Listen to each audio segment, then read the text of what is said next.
खाण्यासाठी भिंतीवर गेलेला असतो. तर हा बेदर विषारी साप आहे. तर ह्यामध्ये असाच एवढाच असतो, त्यापेक्षा मोठा भेटतो, पूर्ण काळा काय, आणि त्याला फक्त पांढरे टिपकं असते. त्याला पूर्ण काळा आणि पांढरे टिपकं. सगळ्यात जास्त विषारी ती साप आहे. तो सापाचं नाव काय माहिती का? मण्यार. हां, डुप्लिकेट मण्यार. ह्याला डुप्लिकेट मण्यार म्हणते काय काय जण. आम्हाला इथे दोन निघाल्यावर वाटलं तसंच थोडं शंका आली, ते एकदम निघतात नाही का मागे.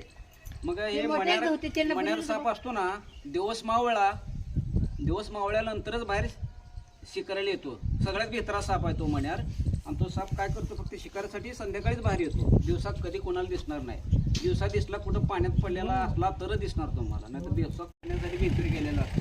तर हा बेदर विषारी साप आहे. तर ह्यामध्ये असाच एवढाच असतो, त्यापेक्षा मोठा भेटतो, पूर्ण काळा काय, आणि त्याला फक्त पांढरे टिपकं असते. त्याला पूर्ण काळा आणि पांढरे टिपकं. सगळ्यात जास्त विषारी ती साप आहे. तो सापाचं नाव काय माहिती का? मण्यार. हां, डुप्लिकेट मण्यार. ह्याला डुप्लिकेट मण्यार म्हणते काय काय जण.